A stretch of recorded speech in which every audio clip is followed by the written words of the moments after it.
নমস্কার বন্ধুরা, আজ আমি চলে এসেছি আরেকটা রেসিপি নিয়ে। নতুন রেসিপি বলবো না, কারণ পটল এখন কমন ব্যাপার। এ দেখো, পটল নিয়ে নিয়েছি। পটলগুলো কিন্তু আমি চোখলা ছুলিনি। পটল ভাজা কাটলে যেরকম পেছনটা আমরা হেজড়ে নিই না, হেজড়ে নিয়ে পটলগুলোকে এরকম 4 টুকরো করে কেটে নিয়েছি। আর এখানে কিছু পটল কেটে নিয়েছি যতটা আমার লাগবে। এখানে একটাই আলু নিয়েছি, বড় সাইজের আলু। আলুরও কিন্তু পুরো চোখলা ফেলিনি, একটু করে রেখে দিয়েছি। আলুটাও লম্বা লম্বা করে কেটে নিয়েছি। 5টা কাঁচা লঙ্কা চিড়ে নিয়েছি। আর 2টো ছোটো ছোটো টমেটোকে লম্বা লম্বা করে কেটে নিয়েছি। আর একটা পেঁয়াজকে এরকমভাবে কেটে নিয়েছি। আর নিচে 1 মুঠো ধনেপাতা কুচিয়ে নিয়েছি। এবার আমি কড়াইতে সর্ষের তেল বসিয়ে দিয়েছি। তেলটা গরম হয়ে গেছে। তেলে ফোড়নে দেবো কালো জিরে আর শুকনো লঙ্কা। আর দেবো এখানে ছিঁড়ে রাখা 2টো কাঁচা লঙ্কা, এর মধ্যে ফোড়নে আমি দিয়ে দেবো। ভাজা হয়ে গেছে, এর মধ্যে কেটে রাখা আলুটা আমি দিয়ে দিচ্ছি। আলু আর পটল একসাথেই দেবো, জাস্ট আলুটা একদম নেড়ে নিলাম। পটলগুলো এর মধ্যে দিয়ে দিলাম।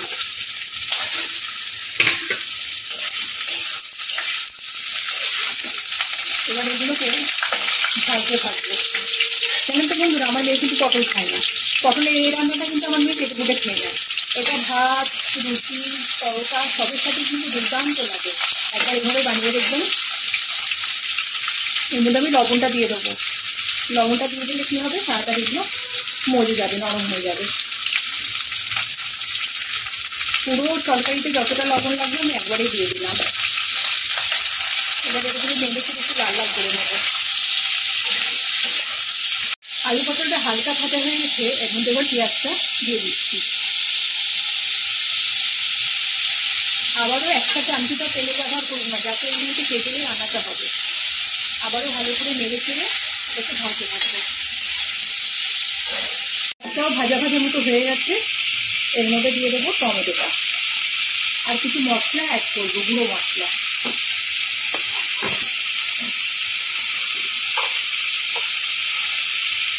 ছোটো চামচের 1 চামচ জিরে গুঁড়ো,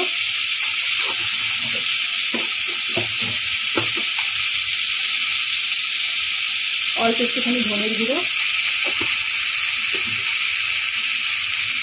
পরিমাণ মতো হলুদ গুঁড়ো,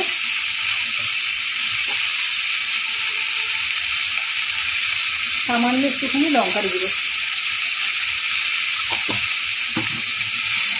আর দিয়ে দেবো ছিঁড়ে রাখা বাকি কাঁচা লঙ্কাগুলো। কারণ রান্নাটা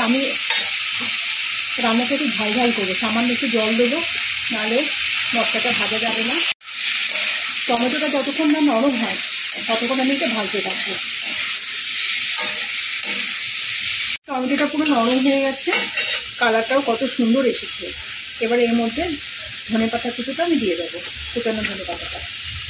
ধনেপাতাটা আমি রান্নাতে একটু বেশি ব্যবহার করি। আর দেবো সামান্য একটুখানি চিনি। আমি তো সব রান্নাতেই চিনি ব্যবহার করি, যারা আমার ভিডিও দেখেন তারা সবাই জানেন।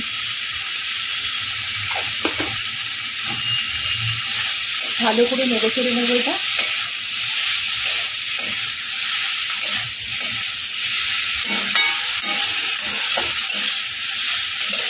আমি এতক্ষণ জলের ব্যবহার করিনি। এবার অল্প জল দিয়ে এটাকে ঢেকে দেবো, সেদ্ধ হতে দেবো সবজিগুলোকে।